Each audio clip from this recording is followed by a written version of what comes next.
வணக்கம் மாணவர்களே.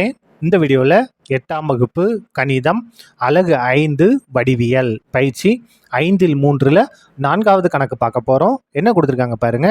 படத்தில் ஒரு கம்பத்தினை தரையுடன் நிலைநிறுத்த தேவையான கம்பியின் நீளம் என்ன? பாருங்க, இந்த படத்தில் இதான் என்னது கம்பம். இந்த 20 அடி இருக்கு இல்லையா, இதான் கம்பம். இது என்ன செய்யணும்னா நிலையானது ஒரு கம்பியை வச்சு நம்ம கெட்டி வச்சிருக்கோம். இந்த கம்பியோட நீளத்தை நம்ம கண்டுபிடிக்கணும்.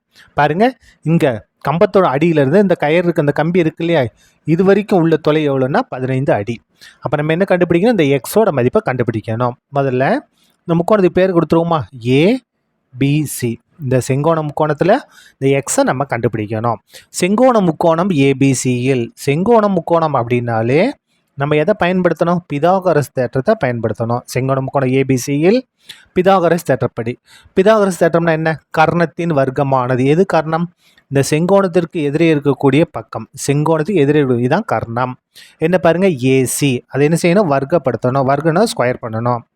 ஈக்குவல் டு மற்ற இரு பக்கங்களின் வர்க்கங்களின் கூடுதல். மற்ற ரெண்டு பக்கம் பாருங்க, ஏபி ஸ்கொயர், இந்த பக்கம் பிசி ஸ்கொயர், பிசி ஸ்கொயர். சரியா?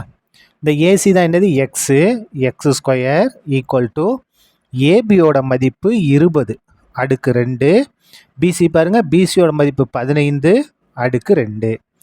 எக்ஸ் ஸ்கொயர் ஈக்குவல் டு 20 ஸ்கொயர்னா 20 பெருக்கல் 20ன்னு அர்த்தம். 20 பெருக்கல் 20னா எவ்வளவு? 400.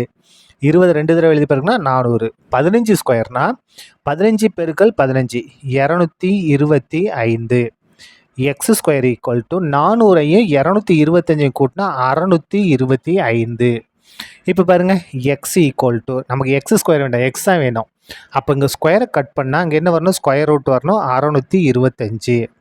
அப்போ எக்ஸ் ஈக்குவல் டு 625க்கு வர்க்கமூலம் எடுத்தோம்னா 25 அடி. சரியா? வேணா வர்க்கமூலம் எடுத்து காமிக்கிறேன் பாருங்கள். 625க்கு நம்ம வர்க்கமூலம் கடைசிலேருந்து 2 இலக்கமாக பிரித்து வரணும். இங்கே இருக்கிறது 6ன்ற ஒரே ஒரு இலக்கம் தான். இதில் இருக்கக்கூடிய வர்க்க வாய்ப்பாடு 2 2 4, 3 9, இதோட பெருசாக போயிடும். அப்போ 2 2 4, 6ல் 4 கழிச்சிருங்க 2, இது அப்படியே கீழே இறக்குங்க. அடுத்த 2 இலக்கத்தை கீழே இறக்கணும். இப்போ பாருங்கள், இங்கே என்ன இருந்தாலும் சரி அதை 2 கொண்டு பெருக்கி எழுதணும். 2 இருக்கா, 2 கொண்டு 4. இப்போ 4 பக்கத்தில் என்ன நம்பர் போடுறோமோ அதே நம்பரை கொண்டு பெருக்கணும். எது கரெக்டாக வரும்? 5 வரும். 4 பக்கத்தில் 5 போட்டால் 45, 45 5 கொண்டே பெருங்க. 5 25க்கு 5 மிச்சம் 2, 5 20 22. கரெக்டாக வந்துருச்சு. அப்போ எது கரெக்டாக இருக்குது?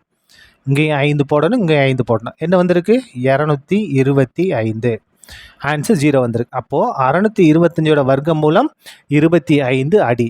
தேர்ஃபோர் தேவையான கம்பியின் நீளம், தேவையான